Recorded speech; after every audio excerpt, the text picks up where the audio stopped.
There are 3 big mistakes many nutrition coaches are making. The first 2, you can survive, but you want to fix them as soon as possible. But the third one, it will ruin you. And it could make or break your nutrition coaching success, so watch till the end for that. But let's start with number 1.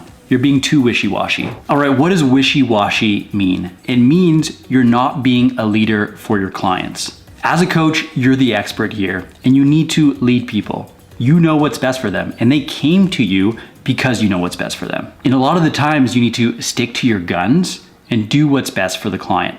Here's a great example of this. Your clients don't want to track their nutrition. They think it's too hard, it's too much work, or they've never done it before, so they're resistant to it, especially at the beginning. If you're being wishy-washy, you're gonna say, no, you don't need to track your nutrition. We can go about this a different way. But you know in your heart and based on your experience that if they did track their nutrition, especially because they have a weight loss goal, they're gonna have the best chance of success and getting a specific result. And by going about it in a different way that probably isn't going to be as successful, there's less of a chance of that, you're not doing anyone any favors. They're not gonna get great results.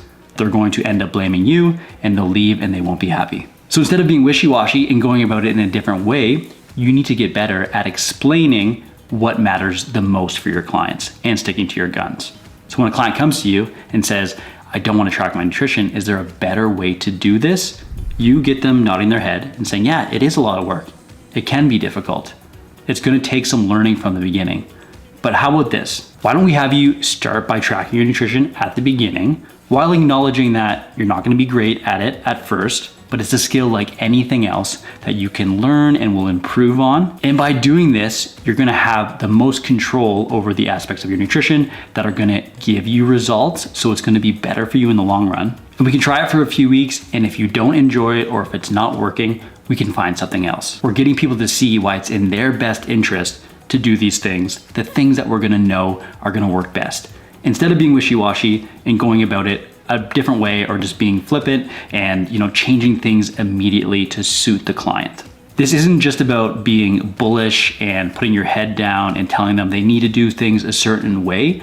You want to understand why they're apprehensive about certain things, get on their level and understand it, and then slow play your solution that is going to be what's best for them. That's what being a leader is all about. And I understand why many nutrition coaches go about it a different way, because they've been taught by big certifications that they need to be client-centered and they need to mold their entire approach around the person right in front of them instead of doing things step by step in a repeatable fashion. The thing that you need to understand is that no 2 individual clients are exactly the same, but most people are pretty similar. And to get a specific result, they need to focus on the things that matter. And you bending on each and every whim that they have, concern or complaint or just preference isn't going to do them any favors in the long run. So here's what you do about it. Here's the opposite of being wishy-washy. You need to create a step-by-step process that you do with all of your clients from start to finish. And this comes down to your philosophy of how you practice and how you coach, but also how you check in and the information you collect and how you respond to them. When you start to develop this process and this nutrition coaching system, you're gonna build confidence that you can get results each and every time. And you're gonna be a lot less wishy-washy around the process. Be a leader, create the right systems, and you'll build confidence through that. This is the exact process we take our students through in our 90-day Nutrition Coaching Academy program. If you want more details on that, maybe you think it's a thing that you could be missing in your nutrition coaching success, go to the first link down in the description below and I'll give you more details. What's the second mistake here? Number 2, you're doing way too much. If you're anything like me, you got into nutrition coaching because you want to help people. This is something that you're passionate about and you'll do anything you can to see your clients succeed. And in many cases, this means you're trying to do more and more for them. This means setting them up on an individual plan, corresponding with them more often. It also means maybe creating different resources and things that you feel like they may need. A lot of times this stems from you just wanting to do a really good job and maybe even being anxious around, are you doing enough? But I want you to flip this for a second and think about it from the client scenario, the client perspective. The client wants a specific result. They came to you to achieve something. They want that more than anything else. And in many cases, when you're focusing on the right things and doing enough to coach them, they're getting that result or on the path to that result. In many cases, they're happy, they're content. But since you want to do more and more and make sure that you're doing a good job, you continue to give them more things. Meal plans, more support, more help. You end up doing some of the work for them, all because you want to do a good job. You know what this does though? It takes a client that is content and is getting results and is happy with the service, and it gives them more things to focus on.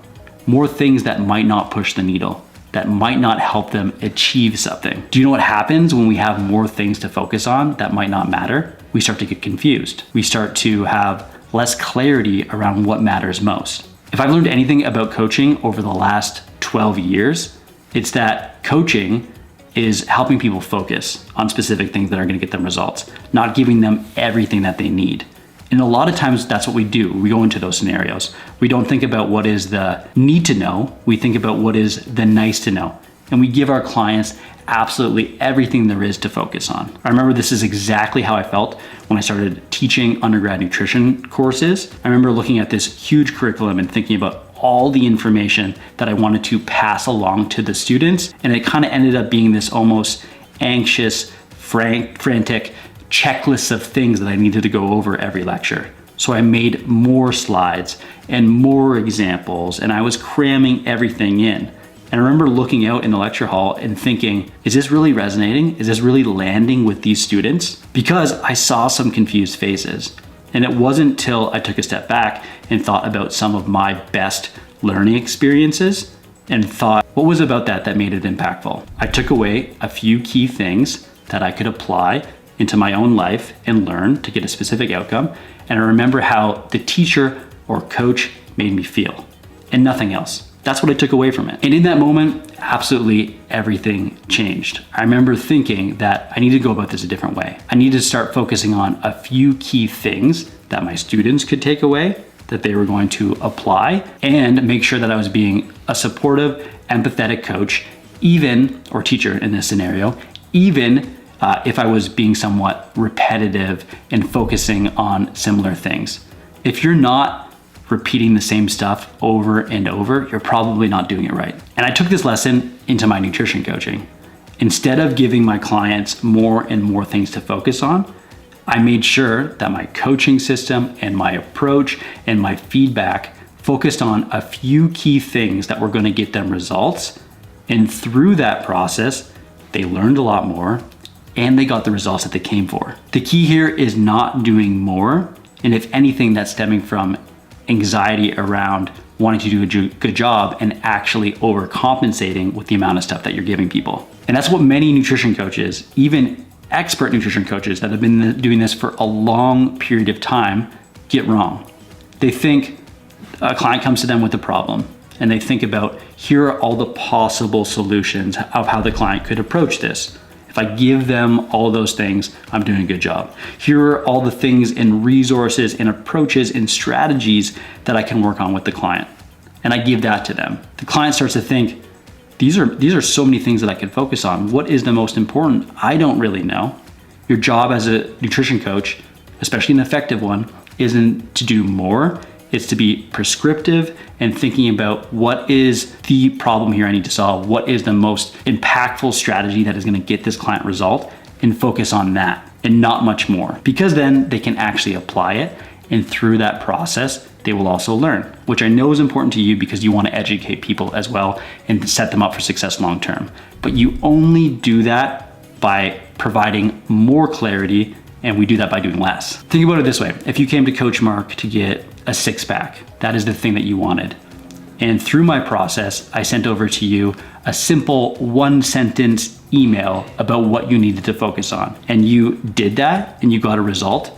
Would you care about how I did it or what we focused on? Probably not. You'd probably be impressed. And probably through that process, you learned about why it worked.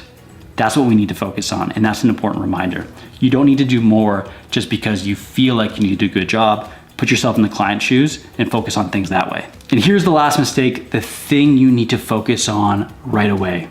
And that's number 3, not selling your service. Why do so many nutrition coaches avoid marketing and sales in their business? It's not because they're lazy. It's not because they don't care about their coaching business or don't want to grow it, and definitely not because they don't want to impact more people. It's because they've been set up to struggle with these skills. Part of it is mindset, but it's partially because they've never been taught it as well. Many nutrition coaches think that the process of sales is being pushy or slimy or forcing people to do things. They got into coaching to help people. So selling their service and talking about themselves and how they help kind of feels like the opposite of that. But what they don't realize is that selling done right is just coaching, but with a decision at the end. Selling is helping. You need to ingrain that in your mind. Okay, that makes sense, but they still don't know what to say. And that's typically because they haven't niched down and they don't know specifically who they're talking to. So they don't have the confidence behind their messaging and who it's for, which means they don't have much confidence about their offer. They don't feel certain that they're going to be able to help someone achieve a specific result. So they don't have that confidence and they don't put themselves out there and they just stay quiet. And in many cases, this isn't your fault. You just haven't been taught a different way. You've been taught maybe how to coach and what to focus on. Calories and macronutrients, check. Behavior change theory, yes, you got that in place, but how to market and sell your business, absolutely not. And this can put you in a difficult spot because it comes from a place of being scared of being rejected. Putting yourself out there makes you visible, but it also opens the door to people saying no to this next step. That can wreck your confidence. Who wants to hear no? And when you're new to this stuff, that type of fear can be paralyzing. And this is usually just because they've never been shown a different way, a better way. Sales to them is just a process of taking people's money in exchange for something that probably won't work. And that's just not the case at all.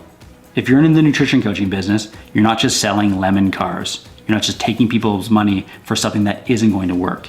You need to build some conviction around that. But there's a better way of doing this. And to build that conviction, you need to lead with service. You need to tell real stories of how you help people, where they were and what changed and what was the difference maker. Speak directly to the people that you're meant to help. If you're avoiding selling your service, you need to realize this isn't a personal flaw.